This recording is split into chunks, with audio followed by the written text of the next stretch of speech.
শুনতে পাচ্ছ? স্যার শোনা যাচ্ছে। শোনা যাচ্ছে? এই ইন্টারনেট খুব সমস্যা প্রবলেম করতেছে, একবার কানেক্ট হচ্ছে আর একবার ডিসকানেক্ট হয়ে যাচ্ছে। আচ্ছা, অ্যাটেন্ডেন্স দিয়ে দিই তোমাদের। শুনতে পাচ্ছ তোমরা? রোল 1 আছো? রোল 1? Yes sir. হ্যাঁ, 1 yes sir. 2 sir. Yes, sir. 4 Yes, sir. 5 Yes, sir. 6 7 7 আছো? 8 yes sir. 9 Yes, sir. 10 Yes, sir. 11 Yes, sir. 12 13 Yes, sir. 14 15 Present, sir. 16 yes sir. 17 sir Yes, sir. 17 Yes, sir. 18 Yes, sir. 19 Present, sir. 19. 20 yes sir. 21 Yes, sir. 22 Yes, sir. 23 Yes, sir. 24 25 yes sir. 26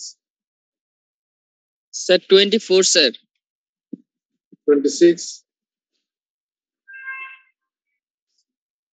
27 Yes, sir. 28 Sir, 24. Yes, sir. DC Okay, sir. 28 Yes, sir. 29 yes sir. 30 31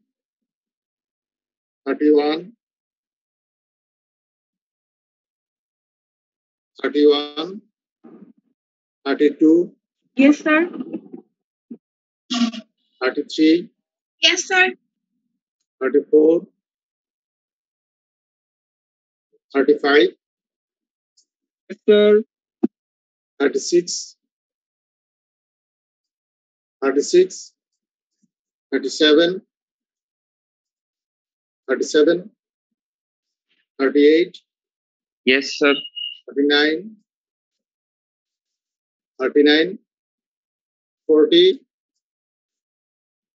41 Yes, sir. 42 43 44 Yes, sir. 45 46 Yes, sir. 47 Yes, sir. 48 Yes, sir. 49 50 51 Yes, sir. 52 53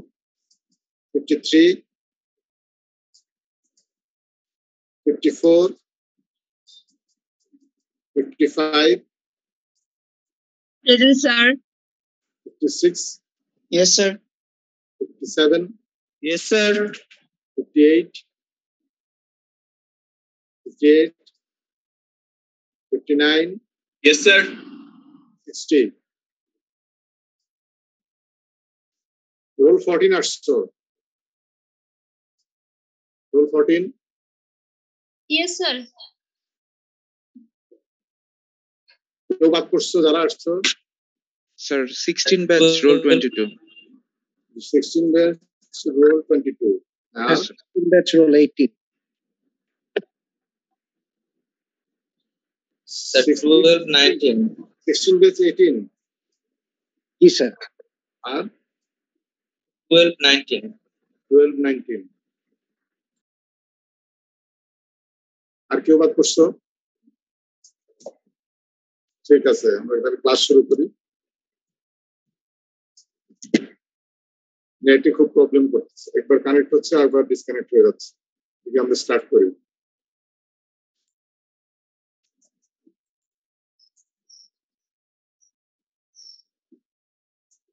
আমরা যেটা করছিলাম raw materials and product এই blast ফার্নেসের, এখন আমরা আজকে যে class করবো সেখানে হচ্ছে যে র মেটেরিয়ালস এর প্রোডাক্ট সম্পর্কে আমরা ডিসকাস করবো। এর আগে আমরা র মেটেরিয়ালস ফার্স্ট যে লেকচার ছিল র মেটেরিয়ালস এন্ড প্রোডাক্টস, সেখানে র মেটেরিয়ালস সম্পর্কে ডিসকাস করা হয়েছিল।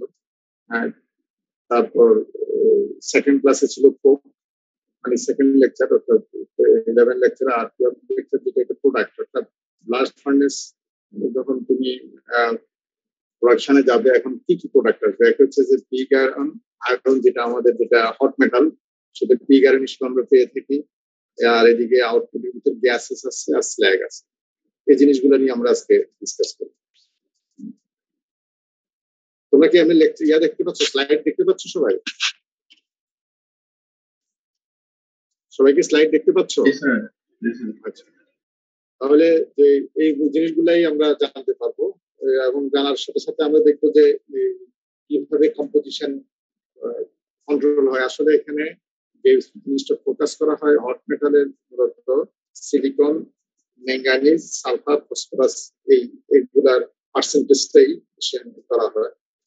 এই জিনিসটা জানতে পারবো। তারপর হট মেটাল যখন প্রডিউস হচ্ছে স্ল্যাগ কিভাবে হ্যান্ডেল করতে হয়, এরপরে যে স্ল্যাগটা হয় সে স্ল্যাগের ক্যারেক্টারিস্টিক্স কেমন হয় এবং কিভাবে ইউজ করা যাবে।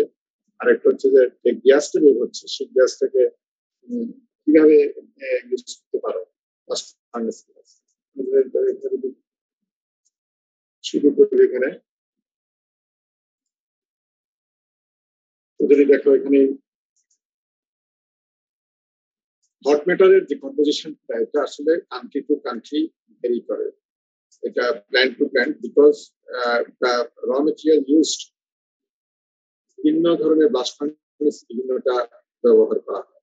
ডিপেন্ডিং অন দা র কম্পোজিশন বা type of the raw materials, এই তোমার আউটপুট যেটা আসবে হট মেটাল তার এই কম্পোজিশন তৈরি করবে। যেমন তুমি যদি এখানে দেখো জাপানিজ যে তোমার হট মেটাল প্রডিউস হচ্ছে ব্লাস্ট ফার্নেসে, তার কার্বনের কম্পোজিশনের দিকে তাকাও, এটা অলমোস্ট কাছাকাছি সবগুলো সেম। কিন্তু সিলিকনের দিকে যদি তুমি তাকাও দেখবে যে জাপানে 0.3, 0.45, ইউরোপে একই জিনিস, কিন্তু ইউএসএ তে দেখো 0.4 থেকে 0.7, এটা হচ্ছে তোমার সিলিকন কন্টেন্টটা ইউএসএ তে বেশি। এবং ইন্ডিয়ান, আমাদের এই কন্টিনেন্টে ইন্ডিয়ান, আমাদের তো নাই, ইন্ডিয়াতে 0.7 থেকে 1.3 আরো অনেক বেশি সিলিকন। কারণ এখানে যেটা আমরা দেখবো সিলিকন কেন বেশি। ম্যাঙ্গানিজ দেখো এখানে ম্যাঙ্গানিজ জাপানিটাতে কম, কিন্তু ইউরোপে প্রায় কাছাকাছি একটু বেশি, কিন্তু ইউএসএটাতে ম্যাঙ্গানিজ কন্টেন্টটা বেশি, কিন্তু ইন্ডিয়ানে ম্যাঙ্গানিজ কন্টেন্ট অনেক কম। এই ফসফরাস এখানে দেখো 0.095 to 1.1, এখানে 0.0, এটাতে ইউরোপেটাতে একটু বেশি, ইউএসএ অনেক কম। ইউএসএ তে ফসফরাস অনেক কম, কিন্তু ইন্ডিয়াতে অনেক বেশি। সবচেয়ে বেশি দেখো ইউরোপ এবং ইন্ডিয়া দুটোতে। আর সালফার কন্টেন্ট এগুলো ভেরি করে যাচ্ছে দেখো, কিন্তু ইন্ডিয়ান যেটা আছে সেটাতে সালফার কন্টেন্ট বেশি। তো এই জন্য এইগুলো একটা কম্পোজিশন তোমাদেরকে দেখানো হলো। তো কম্পোজিশন অফ হট মেটাল যে কথাটা বলছে যে since the composition of hot metal produced in blast furnace depends primarily on the characteristics of the raw materials used, it is necessary to have a close look at the chemistry as well as other features of raw materials. এই কথাটা বললো যে এটা দেখা দরকার। এখন overall output and input consideration, আমার input কি যাচ্ছে আর তুমি আউটপুট কি পাচ্ছ। অর্থাৎ ইনপুট বলতে তোমার এই যে ইলেমেন্টগুলো বলা হলো silica, silicon, manganese, sulphur, phosphorus, এই চারটা এলিমেন্ট। এখানে কার্বন সমস্যা নেই, কার্বন তো খুব থেকে আসবে, কার্বন কম বেশি হলে সেটা প্রবলেম হয় না। কিন্তু এই জিনিসগুলা আমাদের মেইন এই পিগ আয়রন এর কম্পোজিশনটাকে কন্ট্রোল করে থাকে। পরবর্তী পিগ আয়রনটা যখন তোমার স্টিল প্রোডাকশনে ইউজ করা হয় তখন এইগুলোর উপর বেসিস করে তোমার কিছু এডিশন অথবা এগুলোকে রিমুভ করাইতে হয়। তো এখানে যেটা বলা হচ্ছে, to a large extent silicon, manganese, phosphorus, and sulfur content in hot metals are influenced by the amount of input of these elements in the blast furnace. 6% silica তোমার এসে থাকে, সিলিকনের মধ্যে সিলিকার সোর্স অর্থাৎ সিলিকনের সোর্স হচ্ছে সিলিকা থেকে আসে। তাহলে silica থেকে আসবে তোমরা এটা জানো, র মেটেরিয়ালসে অলমোস্ট 60% সিলিকা থাকে, আর বাকি যেটা থাকে সেটা হচ্ছে যে কোকের অ্যাশের মধ্যে, কোক অ্যাশের মধ্যে 40% আসে। তাহলে সিলিকার সোর্স যেটা সেটা হচ্ছে যে র মেটেরিয়ালস এন্ড কোক। তো বলা হচ্ছে আর ম্যাঙ্গানিজের ক্ষেত্রে যেটা বলা হয় around 60% of the manganese can come through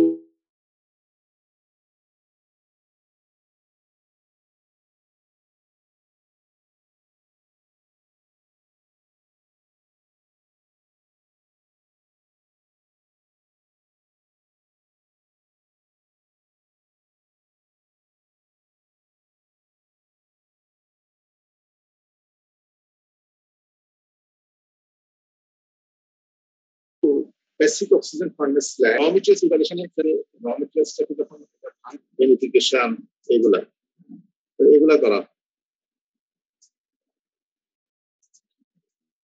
কথা বুঝছো। তো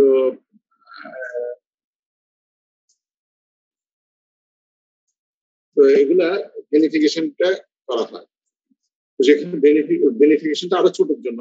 এখন যেটা হচ্ছে যে প্যালেটাইজিং বলি আমরা, সিন্টার ফিডে তোমার যদি ব্লাস্ট ফার্নেস অক্সিজেন তোমরা জানো বিওএফ স্ল্যাগ যদি ইউজ করা হয় সেখান থেকে 60% ম্যাঙ্গানিজ আসে, অথবা তোমার ওর যে ফাইন্স গুলা আছে এনি ম্যাঙ্গানিজ ওর ফাইন্স, অর্থাৎ ম্যাঙ্গানিজ ওর যদি তোমার র মেটেরিয়ালস থাকে সেখান থেকে ম্যাঙ্গানিজ আসে। আর আরেকটা হচ্ছে যে সালফার থেকে আসবে, সালফারের মেইন সোর্স হচ্ছে Coke, 90% sulfur come from coke and the remaining 10% or less come from oxide feed, অর্থাৎ তুমি আয়রন যে কোর ইউজ করতেছো সেখান থেকে 10% আসবে। আর যে ফসফরাসের কথা যদি চিন্তা করো 65 থেকে 70% phosphorus come from oxide feed, অর্থাৎ raw materials, raw materials phosphorus কন্টেন্টটা বেশি থাকে সেখান থেকে আসবে। আর বাকি যেটা আসে ধরো 30 থেকে 35% কোক অ্যাশ থেকে আসে। এই হচ্ছে তোমার সিলিকন, ম্যাঙ্গানিজ, সালফার এবং ফসফরাসের সোর্স। এখন এই তোমার আউটপুট, অর্থাৎ এটা হচ্ছে যে ইনপুট, এখন আউটপুট কি হবে এই এলিমেন্ট গুলার, এটা বলা হচ্ছে যে ওভারঅল দেখো 85% of the total silica input gets transformed into silica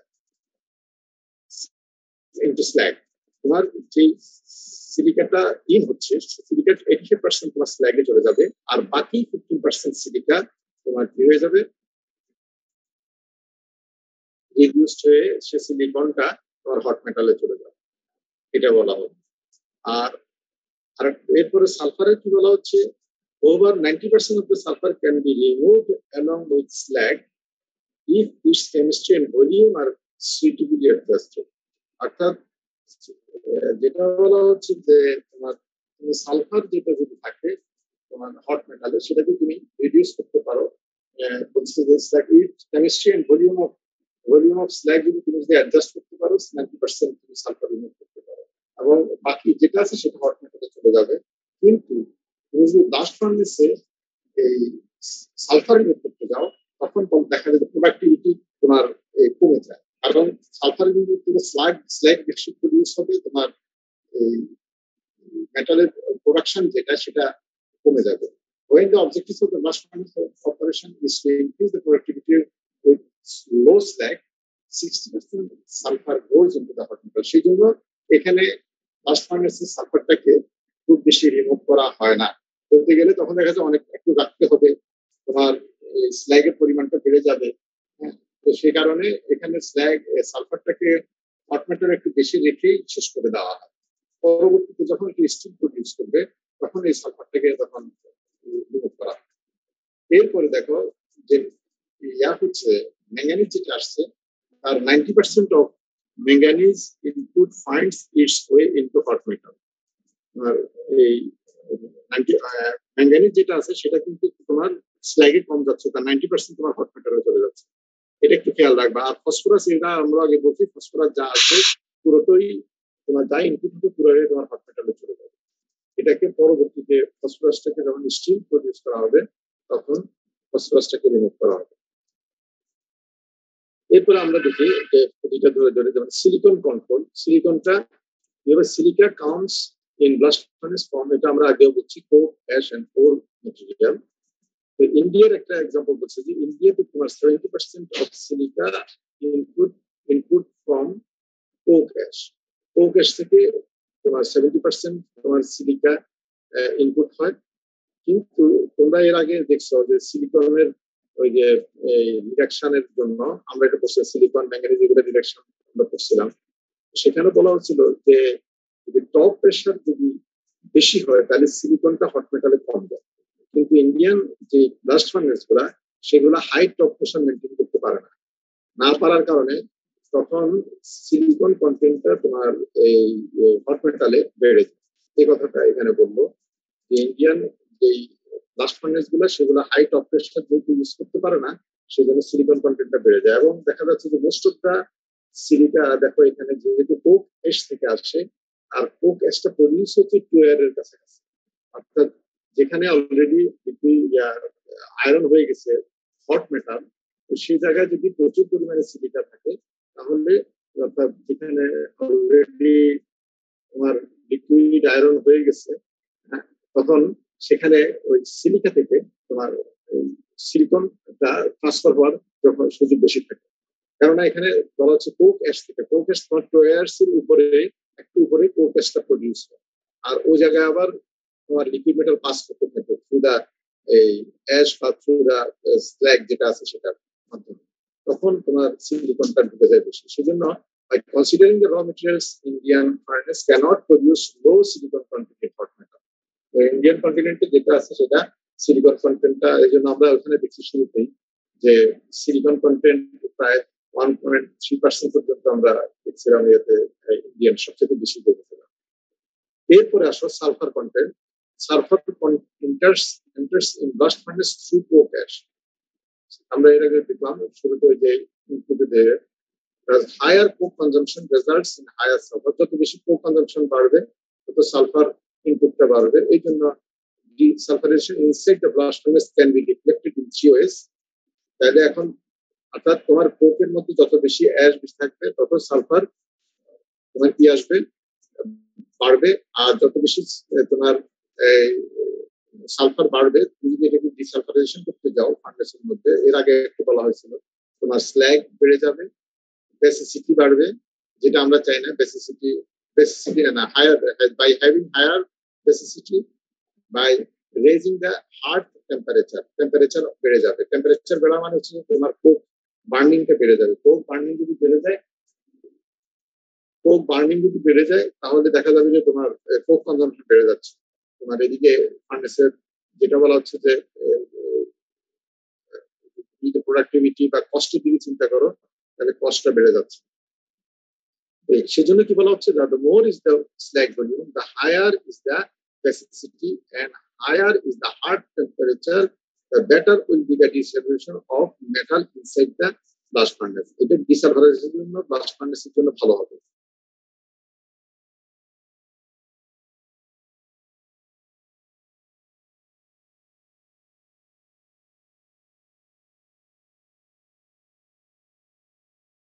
কিন্তু বলো দেখো করছেন তোমরা আমার কথা শুনতে পাচ্ছ? আমার কথা কি শুনতে পাচ্ছ তোমরা? আচ্ছা, এখানে দেখো তাহলে এটা হচ্ছে যে ফেভারেবল ব্লাস্ট ফার্নেসে তুমি সালফার থেকে কমায় ফেলতে পারো। কিন্তু এর পরের স্টেপগুলো পরের কথাগুলো দেখো ইম্পর্টেন্ট। এটা করতে গেলে তোমাকে এডিশনাল হিট লাগবে এবং সেক্ষেত্রে কোক রেটটা বেড়ে যাবে। কোক রেট যদি বেড়ে যায় সালফারও তোমার বেড়ে যাবে। অর্থাৎ সালফার কোক যেহেতু সালফারের মেইন সোর্স হচ্ছে যে কোক, তাহলে দেখা যাচ্ছে আলটিমেটলি তোমার স্ল্যাগ ভলিউম বেড়ে যাবে, হিটও বেড়ে যাবে, তোমার কোক কনজাম্পশনও বেড়ে যাবে, আবার সালফারও বাড়বে।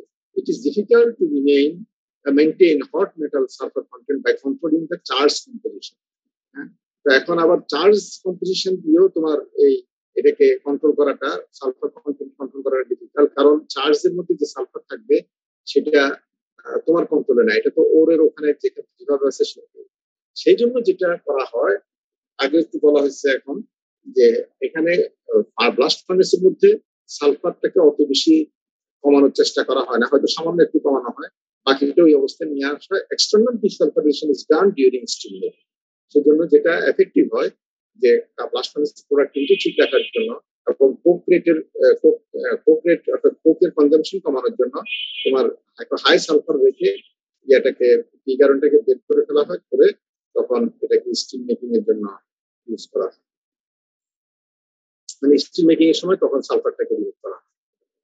এরপরে আসো phosphorus content of hot metal. বলা হচ্ছে phosphorus content Indian is high, দেখো 2 থেকে 2.5% come from basically from high phosphorus content. আচ্ছা, আমাদের এখানে স্টিলে ফসফরাস রিকমেন্ডেড কত পার্সেন্ট এটা বলতে পারো তো? আমার কথা শুনতে পাচ্ছ তোমরা? জি স্যার, শোনা যাচ্ছে। আরেকবার যদি বলতেছেন। আরেকটা স্টিলে আমরা যে স্টিল ইউজ করি, নরমাল স্টিলে ফসফরাস কন্টেন্ট, ফসফরাসটা কি স্টিলের জন্য হার্মফুল না বেনিফিশিয়াল? Harmful sir. হার্মফুল। তাহলে যদি হার্মফুল যদি হয়ে থাকে তাহলে ফসফরাস কন্টেন্ট ম্যাক্সিমাম কতটুকু অ্যালাউ? 0.05 0.03 ম্যাক্সিমাম ধরো 0.05 0.05 এরকম পর্যন্ত ম্যাক্সিমাম এটা অ্যালাউ করা হয় স্ট্রাকচারাল স্টিলে। স্ট্রাকচারাল স্টিলে তাহলে সেটার তুলনায় তুমি দেখো ফসফরাস কন্টেন্টটা অনেক বেশি থাকবে। এবং এটা আসে থেকে ফসফরাসের, এর আগে আমরা বললাম এটা হচ্ছে তো তাহলে এখন যেটা আসছে বা এখন phosphorus investment can not be control. ফসফরাসটা ব্লাস্ট ফার্নেসের মধ্যে কন্ট্রোল করা যায় না, এবং কারণ এটা হচ্ছে ফসফরাসটা ডাইরেক্ট হট মেটাল দিয়ে কনজিউম করা, হট মেটাল এটাকে কনজিউম করা, অর্থাৎ ফসফরাস যেটা রিডিউস হবে ডিরেক্টলি তোমার পুরোটাই চলে যাবে হচ্ছে হট মেটাল, মানে আয়রনের মধ্যে চলে যাবে। কোথায় বলছে এখন ফসফরাস যদি আয়রনের মধ্যে চলে যায়, এটা যদি রিমুভ করতে হয়, কিভাবে রিমুভ করতে হবে? তোমরা তো এটা করে ফেলছো, কিভাবে রিমুভ করতে হয়? Sir calcium oxide. ক্যালসিয়াম দিয়ে স্যার, ক্যালসিয়াম অক্সাইড। কি ধরনের অ্যাটমসফিয়ার দিতে হয়, এনভায়রনমেন্ট দিতে হয় ফসফরাস বলে? বেসিক।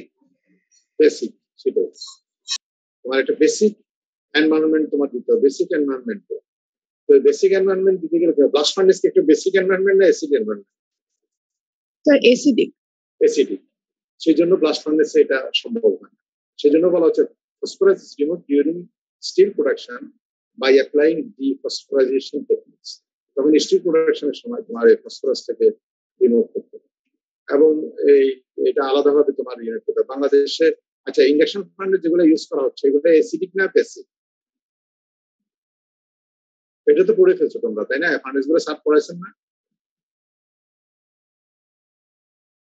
বাংলাদেশে তো স্টিল প্রডিউস হচ্ছে আর ফার্নেস তো শুধুমাত্র দুটো জায়গায় আছে, তোমরা জানো, একেএসএ আউটসাইড স্টিল, আর একটা হচ্ছে যে জিপিএসএ। এই দুটো জায়গায় দেবে, বাকি যত স্টিল মিল আছে সব জায়গায় হচ্ছে ইন্ডাকশন ফার্নেস। তো ইন্ডাকশন ফার্নেসের এনভায়রনমেন্টটা কি তোমরা কি জানো? এটা স্যার এটা মনে হয় বেসিক ছিল। অন্যরা এটা মানে তোমাদের এটা পড়ানো হয়েছে? স্যার পড়াইছেন? স্যার ইন্ট্রোডাকশন হয়েছিল খালি, কিন্তু বেশি ডিপে পড়ি নাই, এখনো ডিটেইলসে পড়ি নাই। ফার্নেস গুলো পড়ানো এখনো শুরু হয়নি? ফার্নেস এখনো স্যার পড়াননি? না স্যার, এখনো স্যার সবগুলো পড়ার নাই স্যার ডিটেইলস। কারণ স্যার স্যার একটু কয়েকটা ক্লাস ক্যান্সেল গেছে তো স্যার, এই জন্য স্যার। হ্যাঁ, এখন এখন কি পড়াচ্ছেন স্যার, তাহলে আমি বুঝতে পারবো। Sir next class steel making process পড়াবে স্যার। হ্যাঁ, স্ল্যাগ স্যার কাইনেটিক্স পড়তেছিলাম আমরা। ও আচ্ছা, ঠিক আছে, সামনে এটা পড়াবে, এখনো আসেনি। এমনি জেনে রাখুন যে ইন্ডাকশন ফার্নেসের এনভায়রনমেন্ট যেটা নরমালি ইউজ হয় হচ্ছে অ্যাসিডিক, বুঝছো? ইন্ডাকশন ফার্নেসে তোমার ফসফরাস রিমুভ করা যায় না। আমাদের যে ইন্ডাকশন ফার্নেস আছে আমাদের দেশে, এটাতে করা যায় না।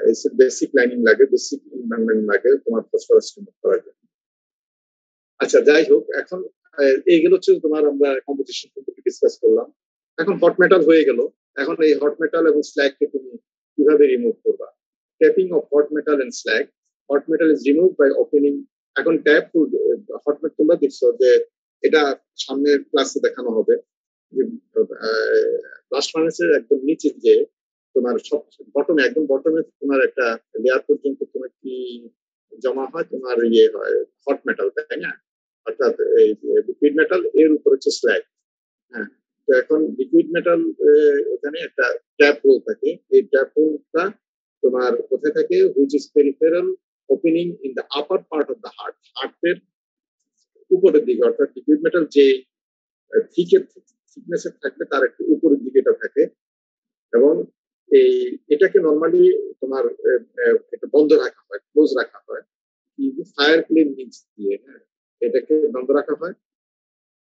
তারপর এটা বলা হচ্ছে যে ট্যাপিং এর আগে বলা হচ্ছে 2-3 ঘন্টা পর পর ট্যাপিং করা হয়। 2-3 ঘন্টা পর্যন্ত ওয়েট করে যখন হট মেটাল যখন এখানে স্টোর হয়, বেড়ে যায়, ওই লেয়ার পরিমাণ চলে আসে, তখন ওই যে ওর যেটা ব্লক ছিল সেটাকে একটা প্রেস দিয়ে তোমার ভেঙে দেওয়া হয়। ভেঙে দিলে এটা যখন ওপেন হয়ে যায় তখন হট মেটালটা করতে থাকে।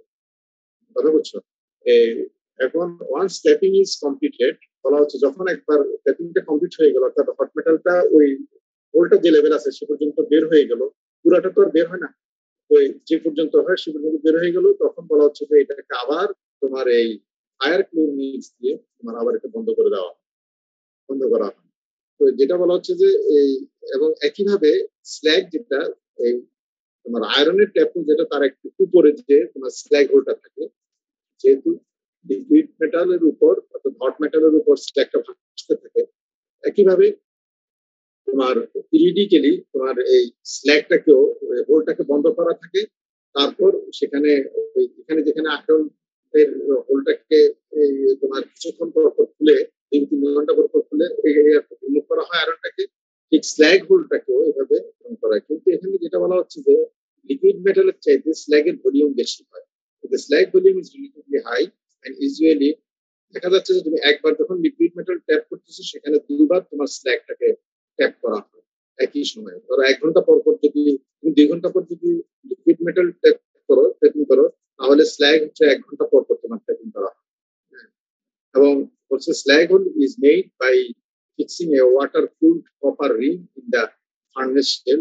এটা বলা হচ্ছে যে ওই স্ল্যাগ হোল যেটা সেখানে একটা ওয়াটার কুল তোমার কপার রিং থাকে, কুলিং যাতে সবসময়, যেহেতু এটা রিপিটেডলি 1 ঘন্টা পর পর ট্যাপিং করা হয়। এবং এটা বলা হচ্ছে যে কয়েক দিন অথবা কয়েক মাস পর এই রিংটাকে তোমার চেঞ্জ করা হয়। তাহলে মূলত যেটা দেখা গেল যে আমরা এটা যদি এটা কন্টিনিউয়াস প্রসেস, কিন্তু 2 ঘন্টা পর পর তোমার লিকুইড মেটালটাকে ট্যাপিং করা হয় আর 1 ঘন্টা পর পর স্ল্যাগটাকে ট্যাপিং করা হয়। এভাবে করে তোমার হট মেটালটা রিমুভ করা হয়। The hot metal and slag tapped are collected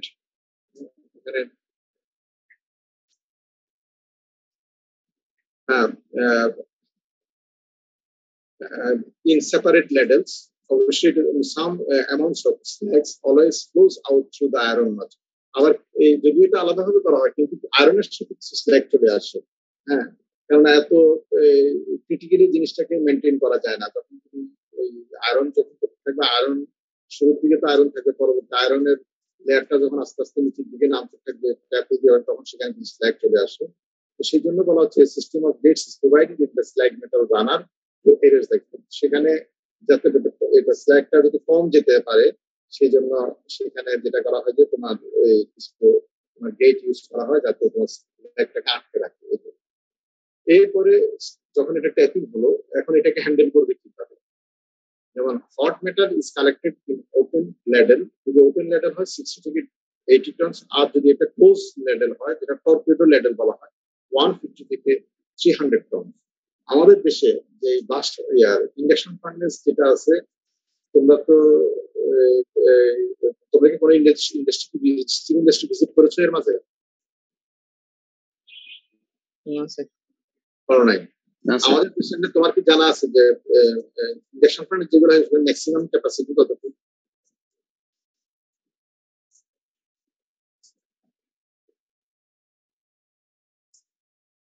হ্যাঁ, জানা নাই। আমার জন্য নলেজে যতটুকু আছে 40 থেকে 50 টন পর্যন্ত, তাও খুব সম্ভবত বিএসএলএম এর যে নিশ্চয় প্রজেক্ট সেখানে সম্ভব। আর বাকি সবই হচ্ছে ধরো 20-30 এরকম আছে। আর কিছু আছে, হ্যাঁ 20, 30, 35 এই রেঞ্জের আছে মানে। এবং সেখানে ধরো স্টিল প্রডিউস করতে গেলে 1 ঘন্টা, 1 ঘন্টার অ্যারাউন্ড 1 আওয়ার লাগে, অর্থাৎ একটা হিট নামাতে গেলে বেস্ট এগুলো তো কন্টিনিউয়াস না। আর এখানে তুমি এটা প্রোগ্রাম কম্পেয়ার করার জন্য দেখো একটা ল্যাডেল, দেখো ল্যাডেলের একটা কত 60 থেকে 80 টন হয়। আর টর্পেডো ল্যাডেল, এটার যে ছবিটা দেখতেছি সেটা টর্পেডো ল্যাডেল। এই যে টর্পেডো ল্যাডেলের কেন বেশি রাখা হয়, ওপেন ল্যাডেলে তোমার তুমি যখন ভাববা এটা কিন্তু এটা হিটটা লস হয়ে যায়, এগুলো ওপেন হিট লস হলে লিকুইড মেটালটা তোমার এখানে যদি সলিড হয়ে যায়, তুমি যদি এটা কিন্তু মোল্ডে যদি পোর না করতে পারো, তাহলে তখন তো ল্যাডেলও নষ্ট হবে, তোমার এটাকে আবার রিমেক করতে হবে, সেখানে আরেকটা সমস্যা। হ্যাঁ, এটা একটা প্রবলেম হয়ে যায়। সেজন্য এই যে ট্রান্সফারিং ল্যাডেল যেটা, সেখানে পারপাস হয় যেটা এমন ভাবে যে এখানে লিকুইড মেটালটা লিকুইড থেকে যতক্ষণ না এটাকে ওখান থেকে ক্লিয়ার করা হবে, ক্লিয়ার কি করা হবে, এটাকে মোল্ডে পোর করা হবে। অর্থাৎ পি কারণ দেখছো না, পি কারণ কখনো দেখছো সরাসরি? স্যার পি কারণ তোমরা দেখছো? না স্যার। দেখো নাই। পি কারণ কত হবে তোমার? 15 কেজি বা 20 কেজি এরকম ওজনের, এত হবে না, 15 কেজি অ্যারাউন্ড এ ধরনের ছোট ছোট শেপের একটা ইয়া থাকে। তো এগুলো ওই হট মেটালটা দিয়ে ওরকম মোল্ডে তোমার পোর করা। তো এখানে এই জন্য আবার এখানে দেখো লাইনিংও আছে, এই জন্য এটা শীতটাকে ধরে রাখার জন্য 150, 300 টন এটা কম না। আবার এখানে যখন লিকুইড মেটালটা করতে থাকে, ইম্প্যাক্ট করে এই যে লাইনিংটাকে যাতে ওয়ার আউট করে না ফেলতে পারে, এখানে স্পেশাল লাইনিং ইউজ করা। হ্যাঁ, তো এখানে যেরকম 200 ton torpedo can easily transfer 300 tons hot metal before relining. 300,000 বলা হচ্ছে যে এই যে লাইনিংটা আবার চেঞ্জ করতে হয়, এটা লাইনিংটা আস্তে আস্তে তোমার ওয়ার আউট হয়ে যায় হাই টেম্পারেচারে।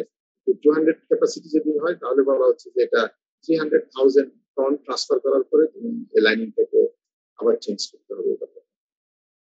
এই গেল আমরা হট মেটাল কিভাবে আমরা ফান্ডাস থেকে বের করে এটাকে নিয়ে যাবো এটা।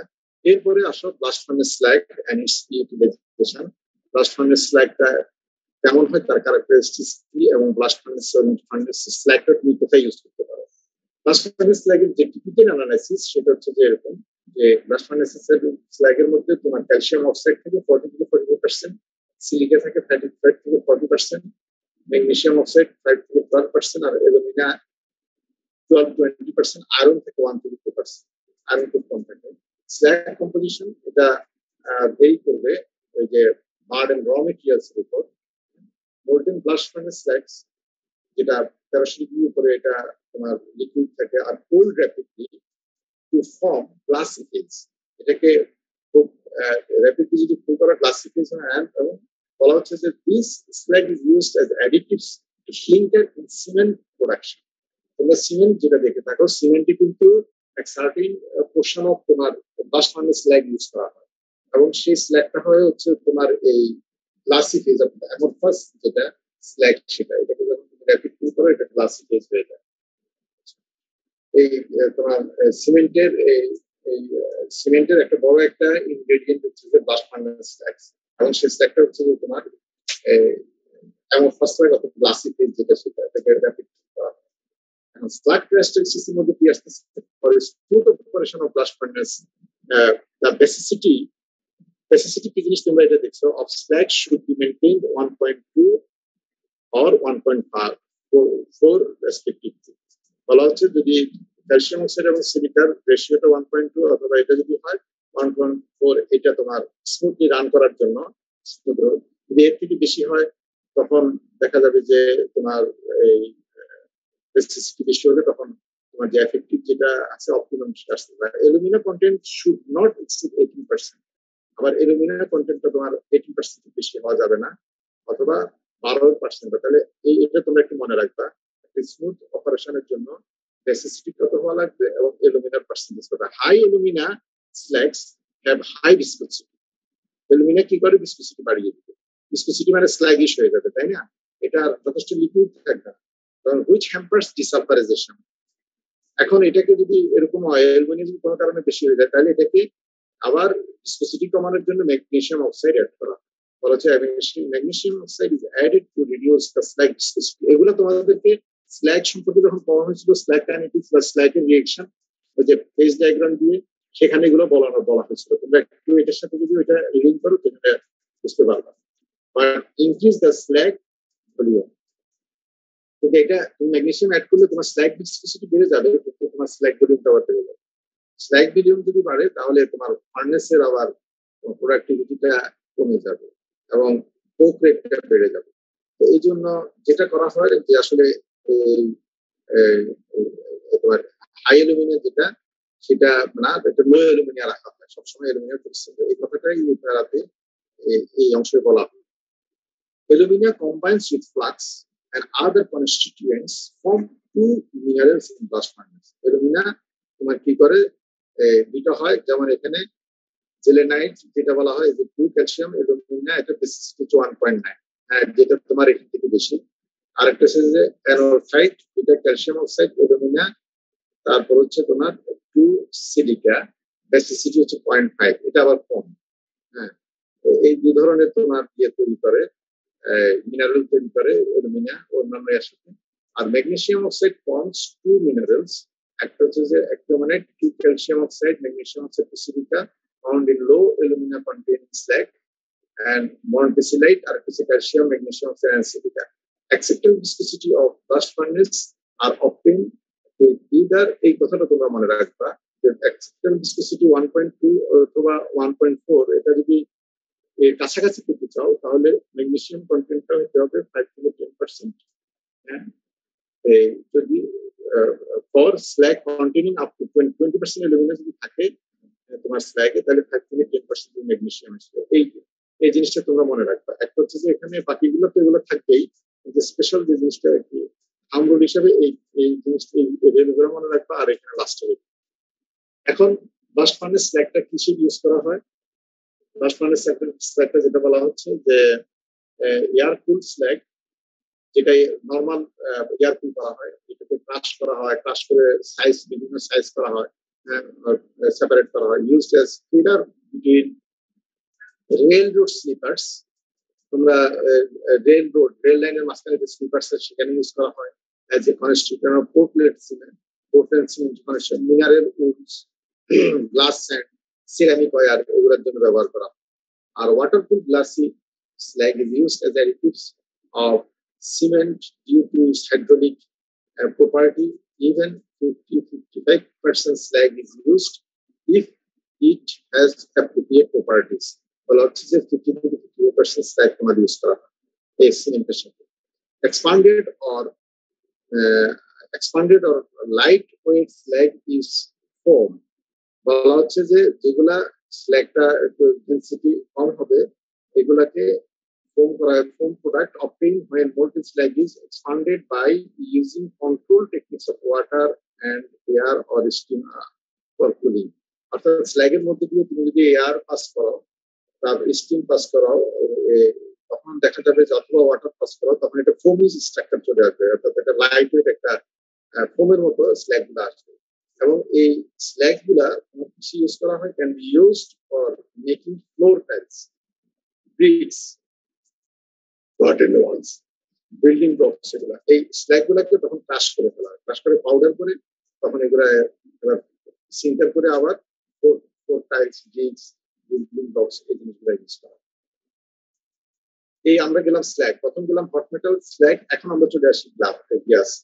অর্থাৎ ব্লাস্ট ফার্নেসের আরেকটা প্রোডাক্ট হচ্ছে তোমার গ্যাস বের হবে, এবং গ্যাস থেকে কম্পোজিশন থেকে আমরা দেখবো গ্যাস যখন বের হবে তার সাথে একটা ডাস্ট থাকে সবসময়। So the gas with dust that exit from the top of any blast furnace contains some amount of carbon monoxide. This carbon monoxide, the dust referred to as flue dust, contains specifically iron oxide. এটা মনে রাখবা, যেটা এই dust যেটা সে basically iron oxide এবং carbon, carbon major portion থাকে। The exit cleaned blast furnace gas is used as fuel in the downstream and upstream facilities of an steel plant. বলা হচ্ছে যে তোমার যখন এগুলা ডাস্ট ফ্রি হয়ে যাবে, সেই গ্যাসটাকে তোমার ফুয়েল গ্যাস হিসেবে ইউজ করা হয়। Blast furnace gas can be mixed with richer coke oven gas. তোমরা কোক ওভেন গ্যাস এটা জানো, যখন কোলকে কোকে কনভার্ট করা হয় তখন সেখান থেকে যে গ্যাসটা করা হয় সেটা আসলে ফুয়েল গ্যাস হিসেবে অনেক রিচ, এটা আমরা গত ক্লাসে দেখছি, এটার ক্যালোরিফিক ভ্যালু অনেক। এটার সাথে ব্লাস্ট ফার্নেসের ক্লিন যে গ্যাসটা আছে এটা মিক্স করা যায় এবং can be used in plant power generation প্লান্টে তোমার ইউজ করা যায়। পাওয়ার জেনারেশন প্ল্যান্টে এটাকে আবার হিট করা হয়, হিট করলে ওখানে ওয়াটারটাকে স্টিম করা হয়, সেই স্টিমটাকে টারবাইনের মধ্যে দিয়ে পাস করে পাওয়ার জেনারেট করা হয়।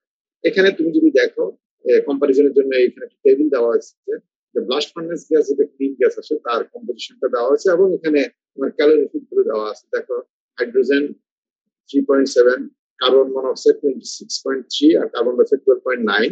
এই টিপিক্যাল একটা অ্যানালাইসিস দেওয়া হলো। মিথেন 9, ইথেন 9, কিন্তু এখানে অক্সিজেন এখানে 0 আর এর ক্যালোরিফিক ভ্যালু যেটা আসতেছে সেটা হচ্ছে যে 3.9 পার মিটার কিউবে গ্যাস।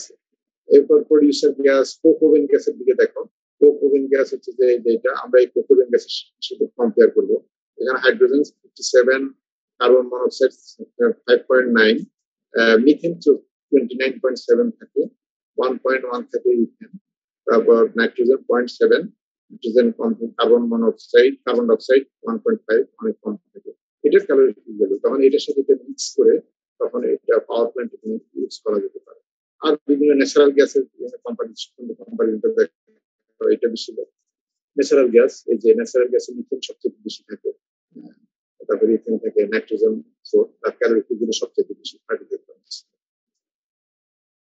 এখন তোমার ক্লিনিং করার জন্য যেটা বলা হচ্ছে, এই জন্য ব্লাস্ট ফার্নেস যে অবস্থায় যেটা যদি আকাশে ছেড়ে দেওয়া হয়, এয়ারে যদি ছেড়ে দেওয়া হয়, তাহলে আশেপাশে তোমার পুরো এনভায়রনমেন্ট তৈরি হবে, সেখানে ক্লিন করতে হয়। Blast furnace produces gas between, দেখো 1400, 1500 to 1700 normal metre cube per ton hot, মানে এক টন হট মেটাল তৈরি করতে গেলে যে পরিমাণ গ্যাস হবে তার পরিমাণটা হচ্ছে এরকম 1500 থেকে 1700 metre cube. And the calorific value এই প্রতি মিটার কিউবের ক্যালোরিফিক ভ্যালু হচ্ছে 3500 থেকে 400, 4000, 4000 কিলো জুল, হ্যাঁ, প্রতি ইয়ার থেকে। তাইলে এখন বলা হচ্ছে এই যে এনার্জি এখান থেকে এই পার মিটার কিউব করলে এটা থেকে 1500 সাথে মাল্টিপ্লাই করে দাও, তাহলে যে এনার্জি হয়, this energy is about 1/3 of the total energy input into the any blast furnace. এখান থেকে যে এনার্জি তুমি পাও ব্লাস্ট ফার্নেস গ্যাস থেকে, সেটা বলা হচ্ছে যে তোমার ব্লাস্ট ফার্নেসের জন্য যতটুকু এনার্জি দরকার হয় তার 1/3 হচ্ছে যে তুমি এখান থেকে পেতে পারো। ব্লাস্ট ফার্নেস গ্যাস কন্টেইনস 40 থেকে, এগুলো তোমরা ভ্যালুগুলো একটু মনে রাখতে হবে, যে কন্টেইনস 40 থেকে 50 কেজি টন হট মেটাল, যেটা বলা হয় পার টন হট মেটাল সলিডস, মানে এক টন হট মেটালে ব্লাস্ট ফার্নেস গ্যাসের যে সলিড থাকবে তার ওয়েট হবে হচ্ছে 40 থেকে 50 KG. When it exceeds from the blast furnace with 150, 20, তখন ব্লাস্ট ফার্নেসের ঘন্টা বেড়ে যাবে। Cleaning of blast furnace gas is mandatory. এটা তুমি চিন্তা করো, এক টনে যদি এই পরিমাণে বের হয়, এটা যদি এয়ারে যায়, আশেপাশে এনভায়রনমেন্ট, অতএব এটা ক্লিনটা মাস্ট। এখন ক্লিন কিভাবে করা হয়, দুই ধরনের, একটা হচ্ছে যে ওয়েট ট্যাপ ক্লিনার আর একটা dry type. Wet tap cleaning, এটা কি করা হয়, প্রথমেই গ্যাসটাকে নিয়ে আসা হয় এখানে একটা ডাস্ট ক্যাচার, এখানে তোমার একটা লো প্রেশার, হাই প্রেশার থেকে লো প্রেশার চলে আনা হয়, ফলে এটা যখন এক্সপান্ড করে গ্যাসটা, তখন এর মধ্যে যে বড় বড় পার্টিকেল গুলা আছে সেগুলা সেপারেট হয়ে যায়, হয়ে তখন এটাকে এখানে একটা ওয়েট স্ক্রাবার বলা হয়। ওয়েট স্ক্রাবার মানে কি, এদিক দিয়ে গ্যাসটা উঠতে থাকে আর উপর দিকে শাওয়ারের মতো পানি করতে থাকে, ওয়াটার করতে থাকে, খেয়াল করো। তাহলে এই গ্যাসটা যখন ওয়াটারের মধ্যে দিয়ে উপরের দিকে যাবে, এইভাবে পাস করবে, সে টেম্পারেচারও লুজ করবে এবং এখানে যে পার্টিকেল গুলো নিয়ে আসছে ওয়াটারের সাথে মিশে, ওয়াটার গ্যাস থেকে সেই পার্টিকেল গুলো নিয়ে এই নিচে জমা হতে থাকে, ওয়াটারটা উপর থেকে স্প্রে হতে থাকবে। তো এরপরে গ্যাসটা দিক দিয়ে বের হয়ে আসবে, বের হয়ে আসলে ওই গ্যাসের মধ্যে আবার দেখা যাবে যে যেহেতু ওয়াটারের মধ্যে দিয়ে সে আসতেছে, ওয়াটার থাকছে, তো ওয়াটার যদি থাকে তখন এই ওয়াটার সহ গ্যাসটাকে তুমি পাঠালে, তাহলে এটা যখন তুমি আবার বার্নিং করতে যাবা, তখন সেখানে কিন্তু আবার ওই হিট যেটা প্রডিউস হবে সেখানে এফিসিয়েন্সি লুজ করবে। সেই জন্য এই ওয়াটারটাকে ক্যাচ করার জন্য এখানে আবার ডিমিস্টার যেটা বলা হয়, এখানে ডিমিস্টার বলা হয়। এখানে এই একটা প্রসেস থাকে, একটা একটা সিস্টেম করা থাকে, যখন এই এখানে গ্যাসের মধ্যে যে ওয়াটারটা সেটা সেপারেট হয়ে যায়, তারপরে এখানে তোমার মোটামুটি কুল, এবং কুল মানে কি ঠান্ডা, ড্রাই গ্যাসটা এদিক দিয়ে, ক্লিন গ্যাসটা এদিক দিয়ে বের হয়ে যায়। এটা হচ্ছে নোড। এখানে এই ওয়েট স্ক্রাবারের বিভিন্ন পার্ট দেখাচ্ছে, যে এখানে বিভিন্ন ধরনের তোমার এই উপর থেকে পানি পড়তেছে, কিন্তু এখানে বিভিন্ন ধরনের তোমার ছাঁকনির মতো আছে, এই ছাঁকনির মধ্যে দিয়ে এগুলো স্টেপে স্টেপে আসতেছে, আর এদিক দিয়ে গ্যাস উঠতেছে, এই কথাটা বলা আছে। এটা হচ্ছে ওয়েট টাইপ। আবার ড্রাই টাইপ যেটা বলা হয়, এটাও ডাস্ট ক্যাচার যেটা বলা হয়, এখানে তোমরা দেখো রিডিউস ডাস্ট 4 থেকে 6 gram per metre cube. Out of শুরু ছিল 20 থেকে 25 গ্রাম পার মিটার কিউব, সেটা থেকে 4 থেকে 6 গ্রামে নিয়ে আসে। হ্যাঁ, ডাস্ট ক্যাচার, কিন্তু এখনো এটা থেকে যায়, এটাও রিমুভ করতে হবে। ক্যান ইউজ, এবং এই ডাস্টটাকে যেটা কমায় নিয়ে আসছে, এই ডাস্টটাকে তুমি সিন্টার প্লান্ট, অর্থাৎ ওই যে ওরগুলো যখন ফাইন হয়ে যায়, সেগুলোর সাথে মিশিয়ে তুমি আবার এটাকে ইউজ করতে পারো। Typical composition of blast furnace dust is কত? আয়রন 30 থেকে 32, সিলিকা 6 থেকে 7, অ্যালুমিনিয়াম 2 থেকে 3, lime 2.5 to 3, sulphur traces, reminder বাকি যেটা আছে মেজর পোর্শন হচ্ছে carbon. Wet sprayer are employed to remove the fine dust particles using high pressure water jet, যেটা আমি বললাম ওয়াটার জেট থেকে দেওয়া হয়। The dust reduces to 5 milligram per meter cube. দেখো 4.6 গ্রাম থেকে যখন তুমি ওয়েট স্প্রে দিবে, তখন এটা চলে আসবে 5 মিলিগ্রাম পার মিটার কিউব, যেটা 4.6 এই থেকে চলে আসবে। However, the gas is saturated with water. This is required to use the mixture to bring water content down to 5 gram per meter cube. Per meter cube তোমার 5 গ্রামে নিয়ে আসে। এটা হচ্ছে ওয়েট স্প্রেয়ার। আর আরেকটা হচ্ছে তোমার ড্রাই গ্যাস ক্লিনার, এখানে তোমার আর এত কিছু ইউজ করা হয় না। এখানে কি করা, এই যে টিউব গুলো তোমরা দেখতেছো, এটাকে ড্রাই স্ক্রাবার বলা হয়, এটাকে ব্যাক ফিল্টার ও ইলেকট্রোস্ট্যাটিক প্রেসিপিটেটর বলা হয়। এখানে কি করা হয়, এখানে যখন আসে, এই যে চারিদিকে টিউব দেখতেছো, এই টিউবের চারিদিকে তোমার ক্লথ, ফাইন ক্লথ দেখো এখানে। তখন এখানে এই চেম্বারের ভিতর যখন আসে এই গ্যাস গুলা, তখন এই ক্লথের নিচে দিয়ে ঢুকে উপর দিয়ে পাশে ক্লিন ক্লিন গ্যাসটা বের করতে। আর যেগুলো ডাস্ট যেটা আছে, সেটা এই ক্লথের গায়ে লেগে যায়। এখন তোমাদের প্রশ্ন হতে পারে যে এটা তো ক্লথের গায়ে লেগে গেলে এরপরে তো পোরোসিটি, এটা ডেন্স হয়ে দেখা যাবে যে পরবর্তীতে এটা আর পাস হবে না, অর্থাৎ এটা ক্লথের যে পোরগুলো সেগুলো ব্লক হয়ে যাবে। যাতে এইগুলা ব্লক না হয়, কিছুক্ষণ পর পরই এখানে একটা ভাইব্রেটর থাকে এবং ওই যে ইলেকট্রোস্ট্যাটিক প্রেসিপিটেটর থাকে, এটা দিয়ে ভাইব্রেট করলেই তখন এই কাপড়ের গায়ে যে লেগে থাকে ডাস্টগুলো, সেগুলো নিচে পড়ে যায়। এই যে এখানে নিচে পড়ে যায়, নিচে পড়ে এটা আবার যখন ক্লিন হয়ে যায়, তখন আবার এখান থেকে এটা পাস করতে হবে। এইভাবে করে এটা করা হয়। এটা সুবিধা কি, dust that is removed almost water free, এখানে কোনো ওয়াটার অ্যাড হয় না। তারপর হচ্ছে heat does not decrease as the wet, তোমার 150 থেকে 200 ডিগ্রি সেন্টিগ্রেড যে হিট নিয়ে আসে, এখানে অল্প পরিমাণে ডিক্রিজ করে। যেমন ওখানে দেখুন ওয়াটার টেম্পারেচারে রুম টেম্পারেচারে চলে আসে, এরকম আসে না। High top pressure to be directly coupled with gas turbine, এখানে যেহেতু তোমার প্রেশারটা রিডিউস হয় না, অতএব এটা তোমার এখানে যে গ্যাসটা বের হবে, এটা সরাসরি তুমি গ্যাস টারবাইনে তুমি ইউজ করতে পারবা। In a such situation, the enthalpy of the blast furnace gas as well as high pressure enhances power generation by almost 40%. তুমি যদি dry type gas cleaner system use করতে পারো, তোমার পাওয়ার জেনারেশনটা 40% তোমার ইনক্রিজ করবে, এনহ্যান্স করবে। এটাই মোটামুটি আমাদের আজকের লেকচার। তোমরা কি শুনতে পাচ্ছিলা? জি স্যার, শোনা যাচ্ছে স্যার। ঠিক আছে, এরপরে তোমাদের ক্লাস আছে? তোমাদের কি ক্লাস আছে? নাজমুল, নাজমুল, তোমরা কি শুনতে পাচ্ছ?